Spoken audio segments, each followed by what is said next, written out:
ሰላም ውድ የተመረጣችሁና የተወደዳችሁ የቻናሌ ቤተሰቦች እንኳን ወደ አቢቴል በሰላም መጣችሁ። ባለፉት ቪዲዮዎች ብዙ ምልክቶችን ተመልክተናል። ዛሬ ግን ገና ያልነካናቸው 20 ጥልቅ ህልሞችን በአንድ ላይ እናያለን። ከነዚህ መካከል አንዱ እንኳን ካያችሁ ውስጣችሁ የሆነ ነገር ይነግራችኋል። እስከ መጨረሻው ተከታተሉ፣ ምክንያቱም ዛሬ የምናያቸው ምልክቶች ከጥንታውያን አባቶቻችን ጥበብ ጋር በጥልቀት የተያያዙ ናቸው። ወደ ዝርዝሩ ከመግባታችን በፊት አንድ ነገር ልንገራችሁ። አያቶቻችን ህልምን እንደ ተራ ነገር አድርገው አይተውት አያውቁም። ጠዋት ሲነቁ የመጀመሪያው ነገራቸው ትናንት ማታ ምን አየህ የሚል ጥያቄ ነበር። ዛሬ ይህንን ጥንታዊ ጥበብ ወደ ኋላ እንመልሳለን።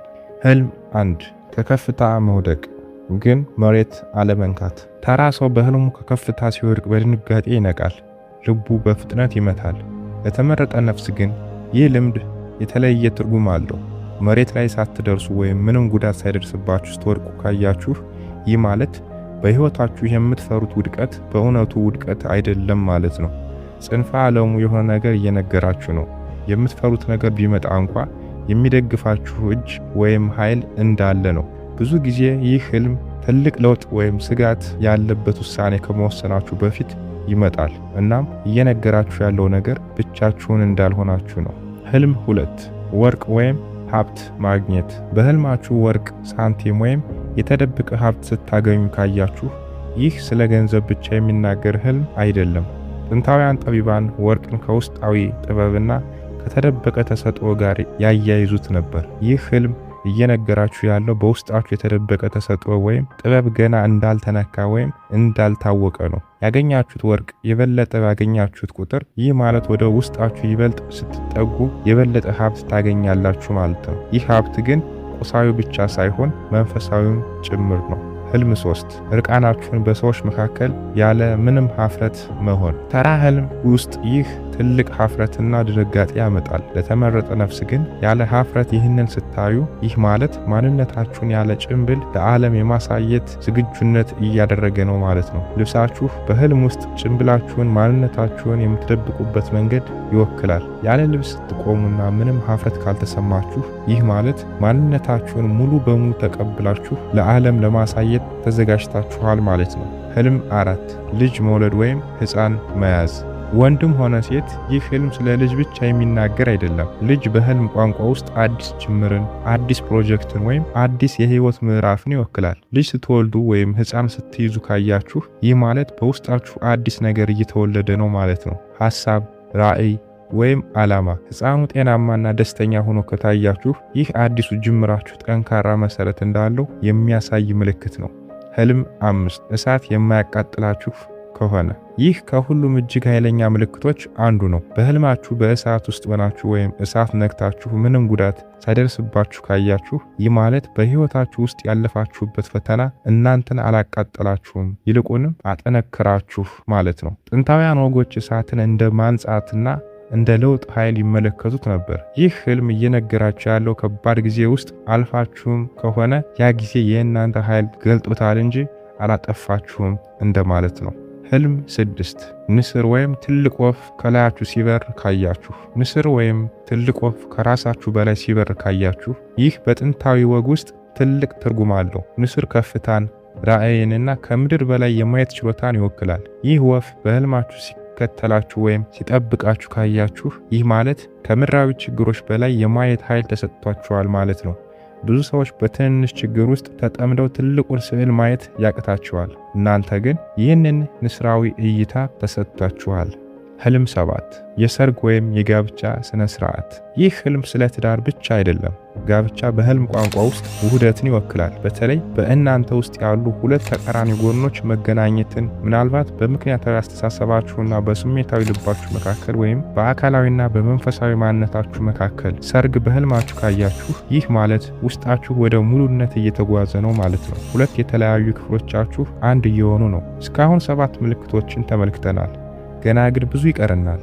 ከእነዚህ ውስጥ አንዱን እንኳን ካያችሁ ከታች በኮሜንት ቁጥሩን ጻፉ። ወደ ቀጣዮቹ ግን በጥንቃቄ እንቀጥል። ህልም 8 ጥርስ መርገፍ ወይም መውደቅ። ተራ ሰው ይህንን ህልም ሲያይ እንደ መጥፎ ምልክት ወይም እንደ ህመም ይቆጥረዋል። ለተመረጠ ነፍስ ግን ይህ የለውጥ ምልክት ነው። ጥርስ በህልም ሲረግፍ ወይም ሲወድቅ ካያችሁ ይህ ማለት አሮጌ ንግግር፣ አሮጌ ልማድ ወይም ራስን የመግለጽ አሮጌ መንገድ እያለቀ ነው ማለት ነው። አዲስ ድምፅ፣ አዲስ እውነት ለመናገር ቦታ እየተከፈተ ነው። ብዙ ጊዜ ይህ ህልም ትልቅ ውሳኔ ወይም ግልጽ እውነት ልትናገሩ ከመዘጋጀታችሁ በፊት ይመጣል። ህልም 9 በጨለማ ውስጥ የሚያበራ መንገድ ማየት። ሙሉ በሙሉ በጨለማ ተከበው ነገር ግን ከፊታችሁ አንድ ብርሃናማ መንገድ ብቻ ግልጽ ሆኖ ካያችሁ ይህ ትልቅ መልእክት ይዞ ይመጣል። ጨለማው በዙሪያችሁ ያለውን አለመረጋጋት ወይም እርግጠኛነት ማጣት ይወክላል። ያ ብርሃናማ መንገድ ግን የእናንተ የተለየ ዓላማ ግልጽ ሆኖ እንደሚቆይ ያሳያል። ሌሎች ሰዎች በዙሪያችሁ ግራ ቢጋቡም እናንተ ግን የትኛው መንገድ ትክክለኛ እንደሆነ ውስጣችሁ ያውቀዋል። ህልም 10 የቀድሞ ቤታችሁ ተለውጦ ማየት። የልጅነት ቤታችሁን ወይም የድሮ ቤታችሁን በህልም ስታዩ ግን ክፍሎቹ ተለውጠው ወይም አዳዲስ ክፍሎች ተጨምሮ ካያችሁ ቤት በህልም ቋንቋ ውስጥ ራሳችሁን፣ ማንነታችሁን ይወክላል። ክፍሎች ሲለወጡ ወይም ሲጨመሩ ማየት ስለ ራሳችሁ ያላችሁ ግንዛቤ እየሰፋ መሆኑን ያሳያል። ገና ያልነካችኋቸው የማንነታችሁ ክፍሎች እየተገለጡ ነው ማለት ነው። ህልም 11 ድምፅ ያለ አካል መሰማት። ማንንም ሳታዩ ግልጽ ድምፅ ስማችሁን ወይም መልእክት ሲናገራችሁ ከሰማችሁ ይህ ትልቅ ክብደት ያለው ልምድ ነው። ይህ ድምፅ ብዙ ጊዜ አጭርና ቀጥተኛ ይሆናል፣ ግን ከእንቅልፋችሁ ስትነቁ ቃላቱ ሙሉ በሙሉ በህሊናችሁ ውስጥ ይቀራሉ። ይህንን ድምፅ ችላ ትበሉ፣ ጻፉት፣ ምክንያቱም ብዙ ጊዜ መልእክት የያዘ ነው። ህልም 12 ተከታትላችሁ ማምለጥ አለመቻል። እግሮቻችሁ እንደ ድንጋይ ከብደው ምንም ያህል ብትወጡ ወደፊት መንቀሳቀስ ያቃታችሁበት ህልም። ይህ ህልም ተራ ሰው ላይ ብቻ ፍርሃት ያመጣል፣ ለተመረጠ ነፍስ ግን የተለየ መልእክት አለው። ይህ የሚያሳየው በንቃት ህይወታችሁ ውስጥ ያለ ነገር ወደፊት እንዳትሄዱ እየያዘ መሆኑን ነው። ምናልባት ፍርሃት ወይም ገና ያልፈታችሁት ያለፈ ጉዳይ። ህልሙ ራሱ ግን ማስጠንቀቂያ ነው። ወደ ውስጣችሁ ተመልክታችሁ ምን እየያዛችሁ እንዳለ እንድታውቁ የሚጋብዝ ነው። ህልም 13 ካርታ ወይም መጽሐፍ ማንበብ በማይረዳ ቋንቋ። እንግዳ ወይም ጥንታዊ ምልክቶች ያለው ካርታ ወይም መጽሐፍ በህልማችሁ ስታዩ ማንበብ ባትችሉም ትርጉሙን በውስጣችሁ የምትረዱት ከሆነ ይህ ከቅድመ ትውልድ ዕውቀት ጋር ግንኙነት እንዳላችሁ የሚያሳይ ምልክት ነው። ንቃተ ህሊናችሁ ከቃላት በላይ በሆነ ቋንቋ መረጃ እየተቀበለ ነው። ህልም 14 ጨረቃ ግማሽ ወይም ሙሉ ሆና በቅርበት ማየት። ጨረቃ ከወትሮ በተለየ ሁኔታ ትልቅ ወይም ቅርብ ሆና ካያችኋት ይህ ከውስጣዊ ስሜታችሁ ዑደታችሁ ጋር የተያያዘ ነው። ጨረቃ በሁሉም ጥንታዊ ወግ ውስጥ ከውስጣዊ ጥበብ፣ ከሴቶች ኃይልና ከክፍለ ጊዜ ለውጥ ጋር ትያያዛለች። ሙሉ ጨረቃ ካያችሁ አንድ ምዕራፍ ለፍጻሜው መድረሱን ያሳያል። ግማሽ ጨረቃ ካያችሁ ግን ገና በሽግግር ላይ እንዳላችሁ ያሳያል። ህልም 15 ጸጉር ወይም ጥርስ ወርቅ ሆኖ ማየት። ተራ ህልም ውስጥ እንግዳ ወይም አስፈሪ ሊመስል ይችላል። ለተመረጠ ሰው ግን ይህ ትልቅ ትርጉም አለው። ጸጉራችሁ ወይም ጥርሳችሁ በህልማችሁ ወርቅ ሆኖ ካያችሁ ይህ ማለት በውስጣችሁ የተደበቀ ተሰጥኦ ወደ እውን ኃይል እየተቀየረ ነው ማለት ነው። ጥንታውያን ጠቢባን ወርቅን ከፍጹምነትና ከዘላለማዊ ዋጋ ጋር ያያይዙት ነበር። ራሳችሁ ላይ ወይም አካላችሁ ላይ ወርቅ ስታዩ ይህ ውስጣችሁ ራሱ ወደ ውድ ነገር እየተቀየረ መሆኑን ያሳያል። ልምዶቻችሁ፣ ፈተናዎቻችሁ ሁሉ ወደ ጥበብ እየተቀየሩ ነው ማለት ነው። ህልም 16 ጥላችሁ ተለይቶ ራሱን ችሎ መንቀሳቀስ።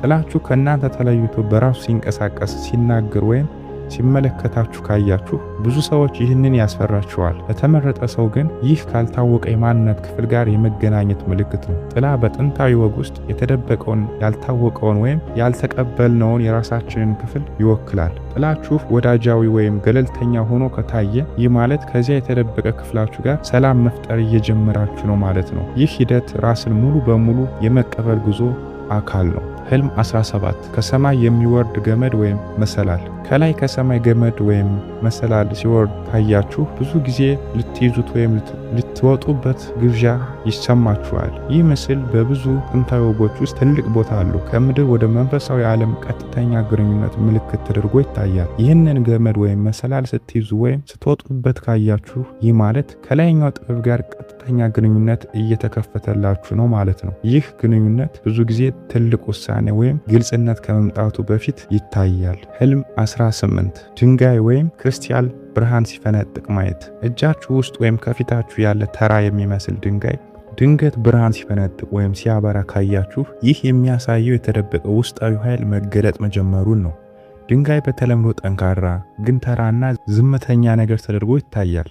ውስጡ ብርሃን ሲገለጥ ማየት በውስጣችሁ የተደብቆ የቆየ ነገር ወደ ውጭ መገለጥ መጀመሩን ያመለክታል። ይህ ተሰጥኦ ሊሆን ይችላል፣ እውቀትም ሊሆን ይችላል፣ ወይም ገና ያልተነካ ጥንካሬ ሊሆን ይችላል። ህልም 19 ሁለት መንገዶች ተከፍለው አንዱ ብቻ ወደ ቤት የሚያደርስ መሆኑ። ከፊታችሁ ሁለት መንገዶች ተከፍለው አንዱ ብቻ ወደ ብርሃናማ ወይም ወደ ደህና ስሜት ወደሚሰጥ ቤት የሚያደርሱ ነው ካያችሁ ይህ ህልም ወሳኝ የህይወት ምርጫ መቃረቡን ያሳያል። ጥንታውያን ጠቢባን እንደሚያስተምሩት አካላችሁና ነፍሳችሁ ትክክለኛውን መንገድ ከመምረጣችሁ በፊት ያውቁታል። ንቁ አእምሯችሁ ግን ገና ላያውቀው ይችላል። ወደ ትክክለኛው መንገድ ስትሄዱ ሰላም ወይም ደስታ ተሰምቷችሁ ከሆነ ይህ ስሜት ራሱ መልእክት ነው። ህልም 20 የቆየ ጠባሳ ወይም ቁስል ድንገት መፈወስ። በህልማችሁ ለረጅም ጊዜ ሲያወራችሁ የነበረ ጠባሳ ወይም ቁስል ድንገት ተፈውሶ ወይም ጠፍቶ ካያችሁ ይህ ትልቅ መንፈሳዊ ትርጉም ይዞ ይመጣል። ጠባሳ ካለፈው የስሜት ጉዳት ወይም ትዝታ ጋር ይያያዛል። ይህ ጠባሳ በህልማችሁ ሲፈወስ ማየት ካለፈ ጉዳት ነፃ የመውጣት ሂደት መጠናቀቁን ያመለክታል። ይህ ማለት ያ